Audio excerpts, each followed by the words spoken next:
Once an assistant under Belichick, Nick Saban retiring yesterday. Just like Belichick, he has the most rings for an NFL coach. Saban has the most college national championships. Now, lots of reaction pouring in, including Jalen Hurts and Devontae Smith, who won titles with Saban at Alabama.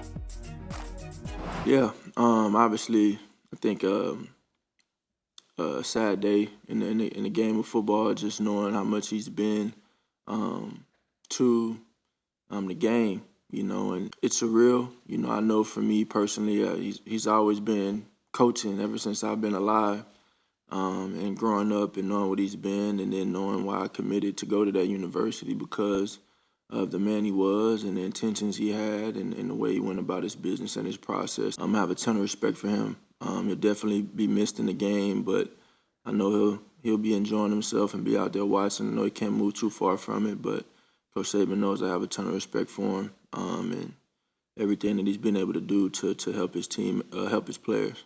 Just being a man. Nothing, football related.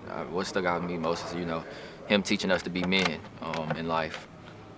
Football can only take you so far, but the way that you treat people and things like that, the way that you carry yourself, that takes you a whole lot farther.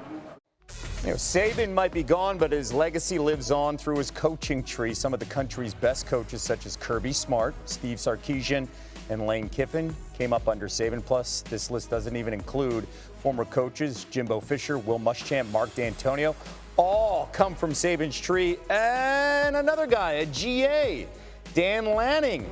And all those rumors that maybe he could be the next guy, well, the Oregon coach responded with his own video.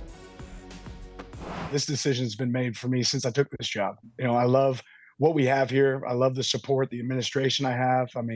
We've got the things built to where we could be that team. And we just got to continue to take, steps in that direction to get where we want to be. Okay, so he's off. Senior college football writer Pete Thamel and reporter Tom VanHaaren with us now.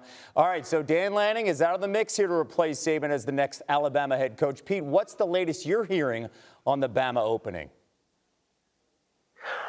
Well, I think, Kevin, the first day of this Alabama search, at least the full day, could be considered a winnowing day. Alabama obviously had some aspirational candidates, and they were going to make their calls to the Kirby Smarts of the world, essentially make people force them to say no, and then they're going to eventually winnow down to the candidates where there's strong mutual interest. My expectation over the next 48 hours is that Mike Norvell at Florida State and Kalen DeBoer at Washington come into focus.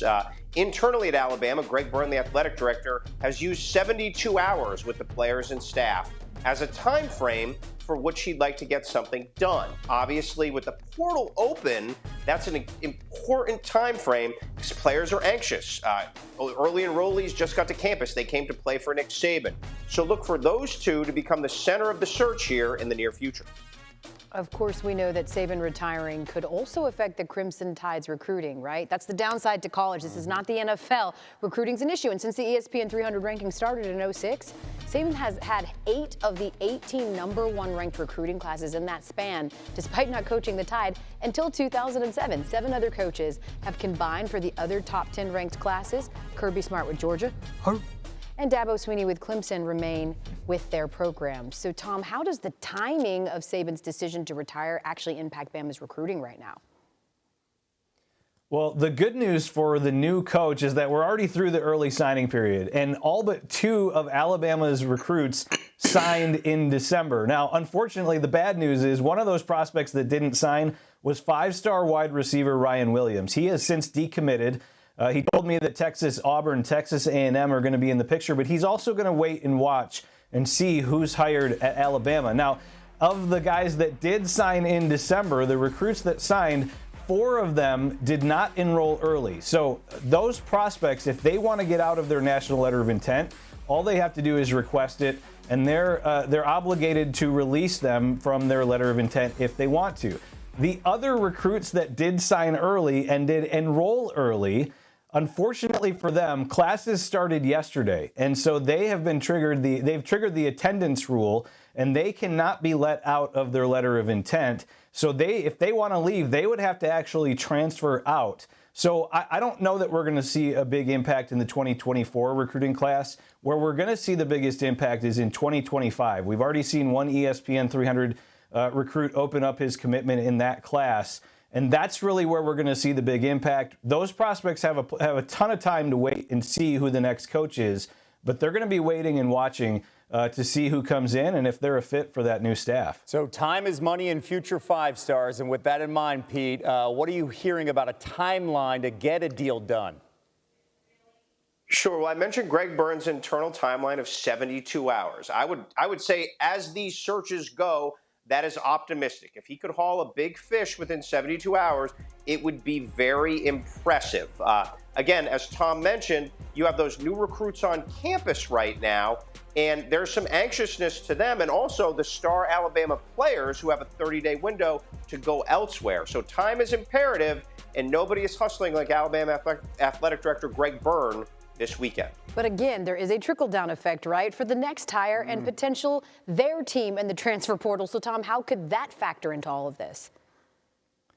Yeah, it's going to be a mess, El. As Pete mentioned, there's a 30-day window that gets triggered when a coach leaves. So for Alabama, that was triggered yesterday. So for this new staff, when they come in, we have not yet seen any players enter the transfer portal from Alabama since Nick Saban announced that he was retiring. But they had 17 players that entered prior to that.